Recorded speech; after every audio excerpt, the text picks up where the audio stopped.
Hello friends, welcome to Art of Samayal. இந்த வீடியோவை like பண்ணுங்க, ஷேர் பண்ணுங்க, சப்ஸ்கிரைப் பண்ணுங்க, அந்த பெல் பட்டன் அமுத்துங்க. ஹலோ ஃப்ரெண்ட்ஸ், இன்னைக்கு நம்ம செய்ய போகிறது பச்சை பட்டாணி புலாவ். இந்த பச்சை பட்டாணி புலாவ் செய்யறதுக்கு தேவையான பொருட்கள் என்னன்னு பார்க்கலாம். பாஸ்மதி அரிசி 2 டம்ளர், அரை மணி நேரம் ஊற வச்சு தண்ணி வடிச்சு வச்சிருக்கேன். புதினா 1 கப், மல்லி இலை அரை கப், எலுமிச்சை பழம் 1, வெங்காயம் 2 நீளவாக்கில் கட் பண்ணியிருக்கேன், பச்சை மிளகா 4, சன்ஃப்ளவர் ஆயில் 3 டேபிள் ஸ்பூன், இஞ்சி 1 துண்டு, பட்டை 2 பீஸ், ஏலக்காய் 4, கிராம்பு 4, பிரியாணி இலை 1, பச்சை பட்டாணி 1 கப், உப்பு தேவையான அளவு, பூண்டு 10 பல், நெய் 2 டேபிள் ஸ்பூன். இதுதான் பட்டாணி புலாவ் செய்யறதுக்கு தேவையான பொருட்கள். இப்ப நம்ம பச்சை பட்டாணி புலாவ் எப்படி பண்றதுன்னு பார்க்கலாம். ஃபர்ஸ்ட் நம்ம மல்லி, புதினா, பச்சை மிளகா, இஞ்சி, பூண்டு இத 5ஐயும் நைஸா அரைச்சிட்டு வந்துடலாம். ஒரு மிக்ஸி ஜார் எடுத்துக்கலாம். அதுல இஞ்சி, பூண்டு, பச்சை மிளகா, புதினாவும் மல்லி எடுத்து வச்சிருக்கோம் இல்லையா, அதையும் இதுல போட்டு இதை இப்போ நைஸா அரைச்சிட்டு வந்துடலாம். இப்போ இஞ்சி, பூண்டு, மல்லி, புதினா, பச்சை மிளகா நைஸா அரைச்சிட்டு வந்தாச்சு. இனி நம்ம தாளிக்கிறதுக்கு ரெடி பண்ணலாம். பட்டாணி புலாவ் தாளிக்கிறதுக்கு ஒரு குக்கர் எடுத்துக்கலாம்.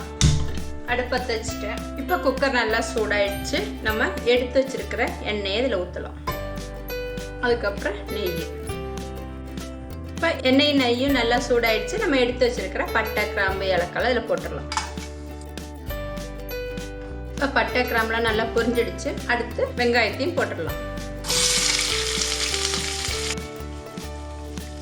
வெங்காயம் வதங்கிறதுக்கு தேவையான அளவு. இப்போ இந்த வெங்காயம் நல்லா கோல்டன் கலர் ஆகிற வரைக்கும் வதக்கணும்.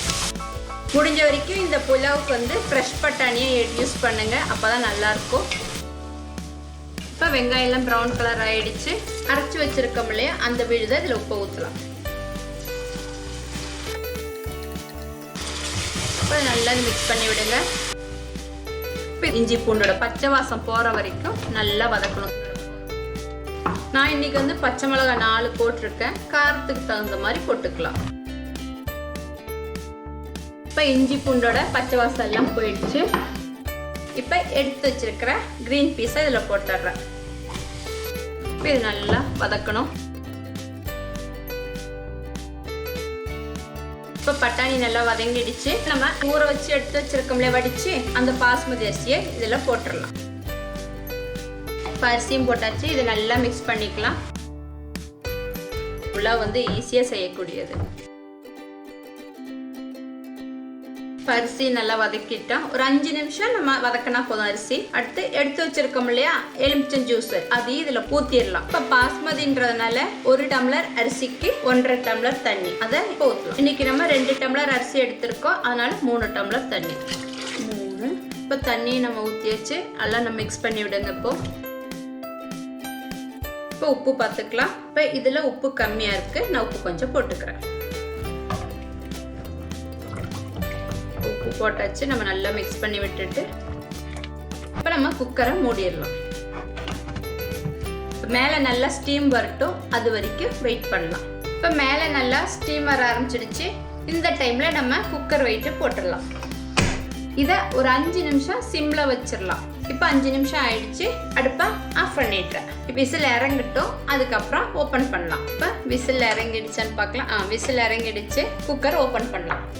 இப்போ சாதம் ரெடி ஆயிடுச்சு. இனி நம்ம கொஞ்சமா நெய்யில முந்திரி பருப்பு வறுத்து போடலாம். அதுக்கு ஒரு பேன் எடுத்துக்கலாம்.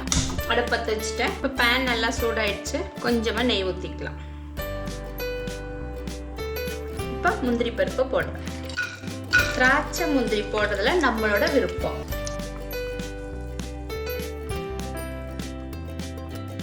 இப்போ முந்திரி பருப்பு நல்லா ப்ரௌன் ஆயிடுச்சு. அடுப்பை ஆஃப் பண்ணிட்டு இப்போ நம்ம இந்த புலாவுல போட்டுக்கலாம். இதை நல்லா மிக்ஸ் பண்ணி விடலாம். பாருங்க, நல்லா தனித்தனியா இருக்கு பாருங்க சாதம். இப்போ நம்மளோட பச்சை பட்டாணி புலாவ் ரெடி. இதை ஒரு சர்விங் பவுல்ல மாத்தலாம்.